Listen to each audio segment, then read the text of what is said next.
Hello, today's daily Bible study comes from the book of Second Corinthians, and we are reading from the first chapter, verses 8 through 11, and it reads as follows. We do not want you to be uninformed, brothers and sisters, about the troubles we experienced in the province of Asia.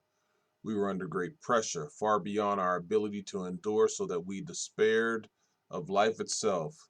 Indeed, we felt we had received the sentence of death. But this happened that we might not rely on ourselves, but on God, who raised the dead.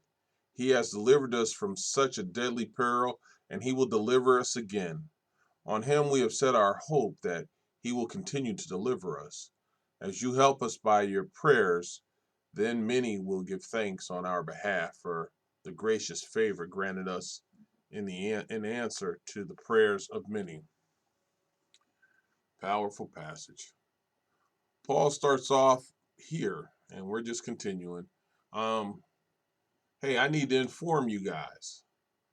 I don't want you to miss out. He says, and if you read it in the King James, and I read the NIV, but the King James I like when I'm going through it because it gives me a little more punch on it. For we do not want to be ignorant, brethren, of our trouble which came to us in Asia. Paul says our trouble came to us in Asia, and it never tells you exactly what it was, but from what you read and what the insight may look at, he says we were burdened beyond measure. So it was something that was not something that they could handle, above strength. So it makes me think their physicality couldn't handle it. Um, so we despaired even of life. Whatever came upon them, whatever came upon them, it was horrible. It was bad. And Paul tells you right there, he says, so that we despaired even of life. Um, and Paul, if you don't recall, always knew that he could die at any time, just like we all do. But remember, Paul was being warned at times about there's trouble, there's danger. So he was always set up for this. And this suffering, it never told you what the suffering was. He was going to suffer. And it could be his death, it could be the way he died, whatever it was going to be. But this situation was bad. And he felt like they had a death sentence on him. So he says, yes, we had the sentence of death in ourselves. Hey, it was a death sentence to them. It was that bad that we should not trust in ourselves. Now, see, for me, this is God working, because he said we had a death sentence. We had all these burdens, we had all this trouble, even our strength, this and that. And he says that we should not trust in ourselves. Don't trust in us, because we couldn't handle it. And he tells you that in his passage. For we do not want you to be ignorant, brethren, of our trouble. We had a problem, which came to us when we got in Asia. Okay, that's where the problem was at. That we were burdened beyond measure, some we couldn't handle, out of our scope. Above strength, we weren't strong enough to do it. So that we despaired even to life. We were thinking we were dead in a death way. And then he says, yes, even that thought, we had a sentence of death in ourselves, that we should not trust in us, in ourselves, because we already told you we ain't strong enough to handle it just before he said that. But in God who raises the dead. Now,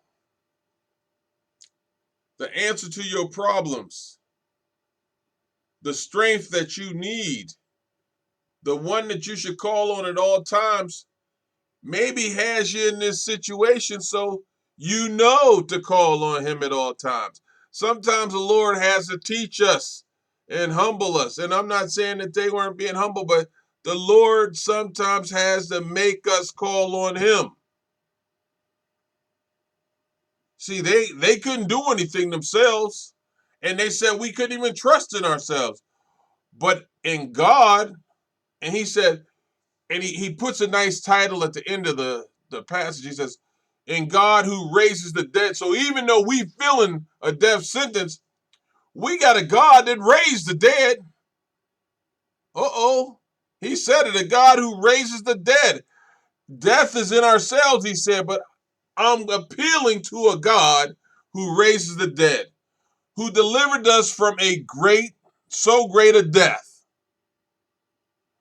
Oh man. So this was a big time problem. This was something Paul was sitting there facing. And he's saying, who delivers and does deliver us? God gets the glory. You also helping together in prayer for us. Because see, there's some strength there. But I don't want to jump the gun. So, who delivered us from so great a death and does deliver us? Not only did he deliver us from this situation, but he's been delivering us. And he does deliver us. And he says, then he gives God more praise, in whom we trust that he will still deliver us. He shows the trust and acknowledges who he is and what he has done, in whom we trust that he will still deliver us. And then he says, brothers and sisters, we need your prayers too, because he says, you also helping together in prayer for us. Something we as Christians should do, pray for one another. We've been told to pray for one another. And he says it right there. You also helping together in prayer for us. You appeal to the Lord for us also. That thanks may be given by many persons. Uh-oh. On our behalf. Uh-oh. He's just talking about the people there. And you helping together in prayer for us. Paul said intercessory prayer is important. And he wanted people to know about prayer. And he was not even afraid, ashamed, embarrassed, shy about asking the Corinthians to pray for him. Yeah, they had some situations going on. He was correcting them. But their prayers helped them. It helped them. And they were helping together with Paul praying. Paul knew. Paul understood that the blessing is us going to the Lord in prayer. Because we got more believers calling on them. We got more prayers going out. And what he's saying is the more y'all that pray on this and more y'all that pray on this, the better it is.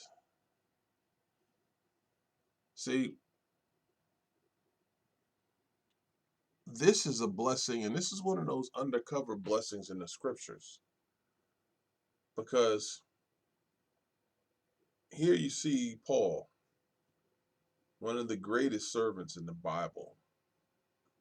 Jesus is way past Paul and them, so he's the greatest servant in the Bible. But Paul, one of the greatest servants in the Bible. And what does Paul teach you here? What does Paul show you here? Prayer is needed. I don't care who you think you are in God. I don't care how mighty you think you are in God. Prayer is needed. And Paul acknowledged those people that were praying for him. Paul was a team player in his ministry. And this helped Paul in his ministry.